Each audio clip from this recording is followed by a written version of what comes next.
Shalom,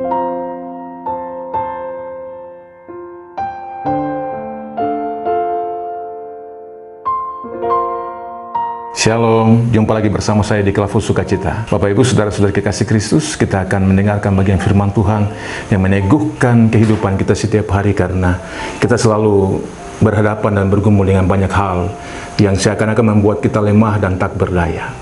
Hanya firman Tuhan yang memberikan kepastian hidup untuk tetap percaya dan berharap kepada Tuhan yang berkuasa atas kehidupan kita setiap hari. Bagian firman Tuhan yang hendak kita baca dan renungkan bersama terdapat di dalam Pertama Korintus pasal 15 ayat yang ke-35 hingga ayat yang ke-38. Mari kita berdoa. Ya Tuhan, firman yang hidup, terjemahkanlah ke dalam setiap batin kami perkataan kebenaran itu, supaya kami dikuatkan dan dimampukan dalam setiap gumul kami saat ini. Berjumpa dengan firman Tuhan yang adalah isi hatimu sendiri saat ini. Amin. Sekali lagi firman Tuhan di dalam Pertama Korintus pasal 15 ayat yang ke-35 hingga ayat yang ke-38 berkata, kebangkitan tubuh. Tetapi mungkin ada orang yang bertanya, bagaimanakah orang mati dibangkitkan? Dan dengan tubuh apakah mereka akan datang kembali? Hai orang bodoh, apa yang engkau sendiri taburkan tidak akan tumbuh dan hidup kalau ia tidak mati dahulu. Dan yang engkau taburkan bukanlah tubuh tanaman yang akan tumbuh, tetapi biji yang tidak berkulit, umpamanya biji gandum atau biji lain. Tetapi Allah memberikan kepadanya suatu tubuh seperti yang dikehendakinya. Ia memberikan kepada tiap-tiap biji tubuhnya sendiri. Demikian firman Tuhan untuk kita sekalian, Bapak Ibu, Saudara-saudari kekasih Kristus, di mana saja berada. Sebenarnya bagian firman Tuhan yang telah dibacakan ini adalah bagian yang diberikan penjelasan oleh seorang Paulus sebagai rasul kepada jemaat di Korintus, karena ada pertanyaan yang muncul tentang bagaimana seorang bisa dibangkitkan, atau ada keraguan tentang kebangkitan orang mati. Ini berkaitan tentang kebangkitan Yesus. Kenapa Yesus bangkit sementara keraguan banyak kalangan orang-orang Korintus adalah orang mati tidak dapat dibangkitkan, atau orang mati tidak dapat hidup kembali. Ini pertanyaan-pertanyaan yang muncul yang perlu dijelaskan oleh seorang Rasul Paulus kepada jemaat di Korintus supaya dapat memberikan penjelasan tentang kemahakuasaan Allah. Bapak Ibu, Saudara-saudari kekasih Kristus, dari seluruh penjelasan yang disampaikan tentang kebangkitan orang mati itu, Rasul Paulus mengambil contoh biji gandum, bahwa sebenarnya biji gandum yang mati itu, ya, bijinya yang tumbuh sementara dagingnya itu mati. Dagingnya itu tidak memberikan kehidupan, tetapi biji gandum itu harus jatuh ke dalam tanah seutuhnya. Dagingnya harus mati, tetapi ada tumbuh yang keluar, itu adalah biji daripada gandum itu. Nah, Bapak Ibu, Saudara-saudari kekasih Kristus, sebenarnya rahasia ini besar sekali, dan orang perlu memahami tentang kemahakuasaan Allah yang lebih berdaulat dari hukum-hukum alam, karena hukum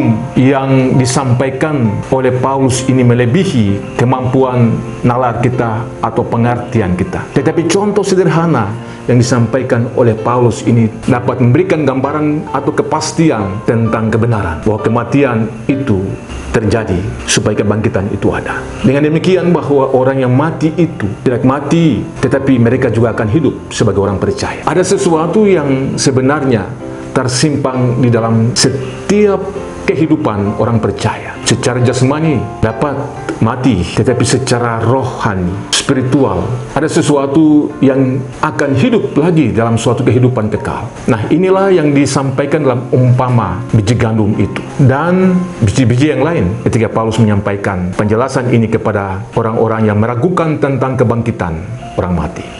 Yesus telah mati, tetapi Yang mati itu adalah manusianya. Dia hidup di dalam keilahiannya. Dia tergantung di salib itu adalah kemanusiaannya. Tetapi tubuh ilahinya, keilahiannya tidak pernah mati. Hidup. Ini suatu bagian daripada penggenapan yang sebenarnya disampaikan dalam penjelasan Paulus kepada orang-orang yang mempertanyakan atau meragukan tentang kebangkitan orang mati. Nah, Bapak Ibu saudara-saudari kekasih Kristus, saat kita percaya, maka kita tidak mati untuk selamanya, tetapi ada kehidupan baru yang tersedia kelak untuk kita, karena sebenarnya Tuhan telah menaruh benih ilahi di dalam hati kita, dalam batin kita. Itulah yang menghidupkan kita kelak. Dalam perjumpaan dengan itulah kita menjadi ciptaan yang baru. 2 Korintus pasal 5 ayat yang ke-17 berkata, jadi siapa yang ada di dalam Kristus, ia adalah ciptaan baru. Yang lama sudah berlalu, sesungguhnya yang baru sudah datang. Bayangkan Bapak Ibu saudara-saudari kekasih Kristus, kalau kita adalah ciptaan yang baru, maka sebenarnya kehidupan baru kita itu mencerminkan tentang seluruh karakter kehidupan Kristus dalam diri kita, perbuatannya, pikirannya, dan perasaan. Karena kehidupan kita yang baru itu juga menyatakan tentang citra Allah yang sesungguhnya. Ketika kebangkitan Yesus dari antara orang mati, maka kita mati juga bersama dengan Dia dan kita bangkit bersama-sama dengan Dia. Kehidupan yang lama kita tinggalkan dan kehidupan yang baru kita tampilkan sebagai karakter ilahi dalam diri kita. Karena itu dalam Kejadian pasal 1 ayat yang ke-26 berkata tentang penciptaan manusia, baiklah kita menjadikan manusia itu menurut gambar dan rupa kita. Tampilan kita itu adalah citra Allah yang sebenarnya kita tampilkan. Dengan demikian, maka kehidupan lama kita harus ditinggalkan, dimatikan, dan kehidupan baru itu harus dimunculkan sebagai benih yang tumbuh itu. Benih ilahi yang tersimpan dalam batin kita, itulah yang keluar supaya menghasilkan buah, dan buah itu harus tetap. Dengan demikian Bapak Ibu saudara-saudari kekasih Kristus, di mana saja kita berada, siapapun kita sebagai orang percaya, kita ditetapkan Tuhan, kita dipilih Tuhan untuk menghasilkan buah, supaya buah itu tetap dalam hidup kita setiap hari. Dengan demikian, apa saja yang kita minta di dalam namanya pasti diberikan kepada kita, karena kita sudah menyatu di dalam kematian dan kebangkitan Kristus. Kalau kita sudah bangkit bersama-sama dengan Kristus, kita sudah mati dan bangkit bersama-sama dengan Kristus, maka hidup kita ada dalamnya dan Dia dalam bersama kita. Ini bagian daripada suatu penjelasan yang disampaikan Paulus kepada jemaat di Korintus. Kiranya bagian ini juga dapat menjadi bagian yang dapat dijabarkan ke dalam batin kita, memberikan kekuatan baru dan pengertian bahwa sesungguhnya kita adalah ciptaan baru di dalam Kristus. Yang lama sudah berlalu, sesungguhnya yang baru sudah datang. Tuhan Yesus memberkati kita sekalian dengan firman-Nya. Amin. Mari kita berdoa. Terima kasih, kami mengucap syukur Tuhan untuk firman, bahwa Engkau telah mati bangkit bersama-sama kami juga mengalaminya. Dalam perjumpaan dengan itu, kami menerima kehidupan yang baru di dalam Engkau. Terima kasih Tuhan. Biarlah kehidupan ini terus sampai kepada kekekalan nanti. Kami dimuliakan bersama-sama dengan Kristus, karena kami hidup di dalam anugerah Tuhan saja. Dalam nama Yesus kami memohon. Amin.